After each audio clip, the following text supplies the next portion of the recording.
Hello friends, welcome to SSC coaching centre. मेरी आपसे एक रिक्वेस्ट है कि वीडियो को हमेशा पूरा देखा करें। पूरा देखोगे तभी आपको प्रश्न बताए गए सभी आसानी से समझ में आते हैं। तो चलिए स्टार्ट करते हैं। पहला क्वेश्चन यहाँ पे जो लिखा हुआ है, आप बोलोगे सर ये क्वेश्चन तो हमें आता है। बहुत बच्चे ऐसे हैं जो इस वीडियो को देख रहे होंगे और उनको ये क्वेश्चन आता होगा।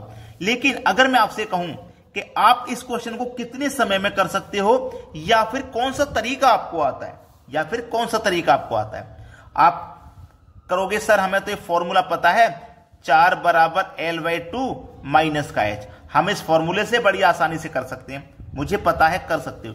लेकिन अगर मैं आपसे कहूं कि एक फॉर्मूला इससे भी आसान है, फॉर्मूला नहीं है, वो बनाई गई ट्रिक है जो इससे भी आसान है, उसको देखिए क्या है। देखिएगा, कुछ बकरियां तथा कुछ मुर्गे हैं। यदि उनके सिरों की संख्या 42 है और पैरों की संख्या 138 है तो बकरियों की संख्या बताइए क्या है। चलिए, बकरी और मुर्गी दो ही चीज है ना प्रश्न में।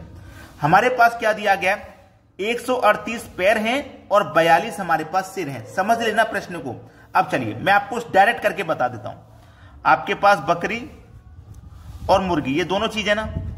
अभी मैं आपको समझा रहा हूं, अगर आपको जब समझ में आ जाएगा ना तो डायरेक्ट करोगे, यहां नहीं लिखोगे डायरेक्ट, फिर यहीं पे लिख के कर दोगे आप।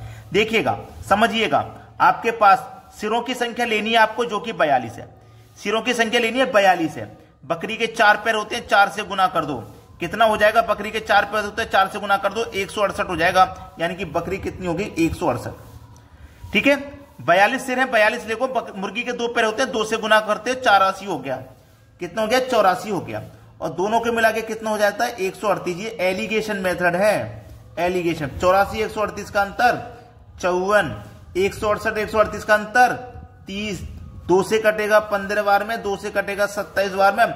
बकरी हो गई 27, मुर्गी हो गई 15। जो भी पूछा बता दीजिए। बकरी की संख्या क्या है, बकरी की संख्या 27 है। ये हो गया आंसर। जब आपकी प्रैक्टिस अच्छी हो जाती है ना, तो जो 1 मिनट वाला सवाल है वो भी 10 सेकंड में होता है केवल। अभी आपको ये ऐसा लग रहा होगा सर ये वाला जो मेथड है ना, ये इससे लेंथी है, ऐसा नहीं है। इस वाले मेथड से आसान है ये वाला मेथड जो मैं बता रहा हूं। चलिए अब देखते हैं अगला प्रश्न। अगला प्रश्न है, 3000 रुपए का 10% वार्षिक दर से 3 वर्ष का मिश्र धन कितना होगा। भाई मिश्र धन पूछा है जो कि बहुत आसान है, बता सकते हो। देखो, सिंपल इंटरेस्ट बराबर फॉर्मूला आपको पता है ना, PRT/100। ठीक है, आपको सिंपल इंटरेस्ट निकाल लेना है। प्रिंसिपल दिया गया 3000, रेट दिया गया 10% का, टाइम दिया गया 3 वर्ष का, बटे में 100 है। तो 2 जीरो से यहां पे मैंने 2 जीरो कटा दिए। अब देखो, 30 का गुना 10 से करोगे तो 300, और 300 का गुना 3 से करोगे तो 900। तो आपका जो ब्याज है ना सिंपल इंटरेस्ट, वो निकल के आ गया 900 रुपया। ठीक है, अब आपसे क्या पूछा, मिश्र धन बता दीजिए।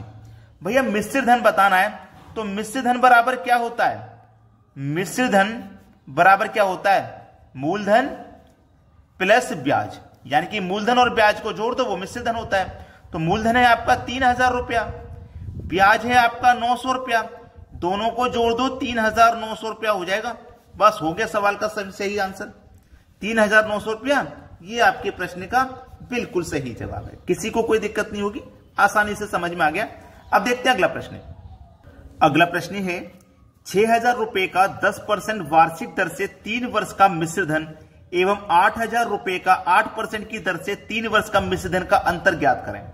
तो यहां पे आपको ऐसा नहीं करना है कि साधारण ब्याज के फॉर्मूला से पहले इसका ब्याज निकालेंगे फिर इसका ब्याज निकालेंगे, दोनों का मिश्र धन निकालेंगे फिर उनका अंतर बताएंगे। नहीं, मैं आपको जो तरीका बता रहा हूं उससे समझिए, दोनों का मिश्र धन का अंतर निकल के आ जाएगा। यहां हमारे पास क्या है, 6000 रुपया लिखिए, इनटू रेट कितना है 10% का। जब 1 साल का रेट 10% तो 3 साल का कितना हो जाएगा, 130 हो जाएगा। तो 130 हो जाएगा। भाई देखो, 1 साल का रेट 10% तो 3 साल का 30% हो गया ना, 3% हो गया। तो 100 में 30 जोड़ के लिखोगे तो 130 हो गया कि नहीं हो गया। बटे में कितना, 100। बाद में कितना रुपया है, 8000 रुपया है। इनटू 1 साल का रेट 8% तो 3 साल का कितना, 24। तो 100 में 24 लिख दो तो 124, 100 में 24 जोड़ के लिखेंगे 124, बटे में 100। इन दोनों का हमें क्या बताना है, अंतर बताना है, डिफरेंस बताना है। बस सवाल में इतना ही चाहिए, कुछ करना ही नहीं है। 2 जीरो से आपके ये 2 जीरो कट जाएंगे, 13×6 78 और 2 जीरो। ठीक है, यहां पे भी 2 जीरो से आपके ये 2 जीरो कट जाएंगे, एक जीरो आ जाएगा, ये 8 चौको 32 का 2 आ जाएगा, कैरी का 3, 8 दूनी का 16, 16 में 3 जोड़ेंगे 19, हासिल लगा 1, 8 एकम 8 और 8 में जोड़ देंगे हासिल लगा 1 तो 9, ये हो जाएगा। अब इनका हमें क्या करना है, अंतर करना है।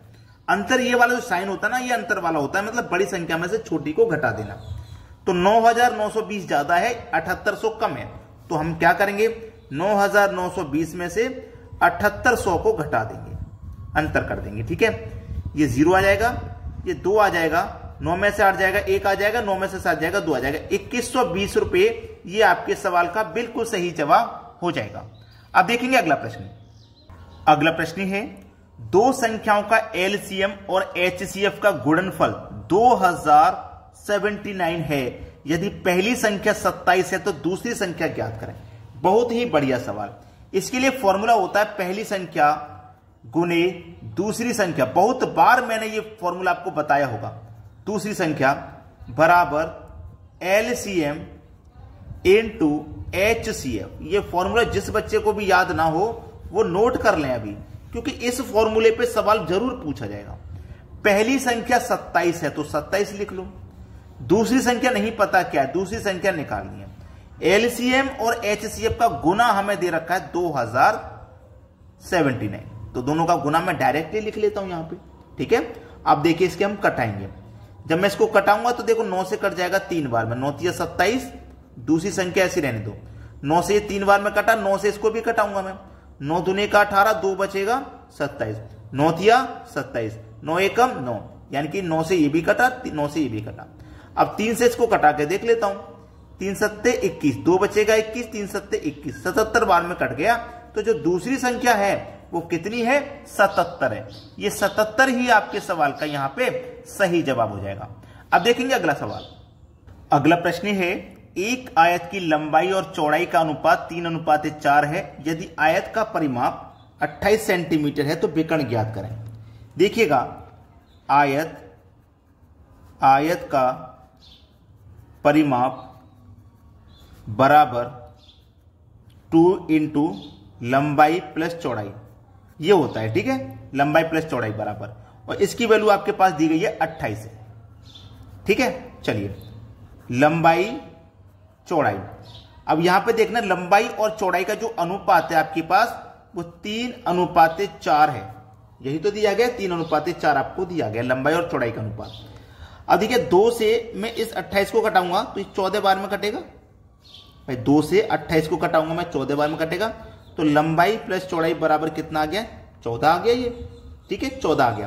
अब हमारे पास योग 14 है तो अनुपात का भी योग कर लो, 3 और 4 7 हो जाएगा। तो इस योग में अनुपात के योग से डिवाइड कर दो। कितनी बार में कट जाएगा, 2 बार में। 2 बार में कट गया ना, तो 2 का मल्टीप्लाई 3 से करोगे 6 हो जाएगा, 2 का मल्टीप्लाई 4 से करोगे 8 हो जाएगा। तो हमारे पास जो आयत है, ये जो आयत है इसमें लंबाई हमारी कितनी है 6 और चौड़ाई हमारी कितनी हो जाएगी 8। और पूछा क्या है, ये विकर्ण, ये विकर्ण पूछा उसने, क्या होगा। ठीक है, बस इतना सा सवाल है और आसानी से हो भी जाएगा। चलिए अब हम विकर्ण बराबर निकाल लेना है। विकर्ण का स्क्वायर, ये विकर्ण का स्क्वायर बराबर लंबाई हमारे पास कितनी है 6, मतलब 6 का स्क्वायर 36 प्लस चौड़ाई कितनी है 8, 8 का स्क्वायर 64 कर देंगे। अब देखिए 36 और 64 को जोड़ेंगे तो 100।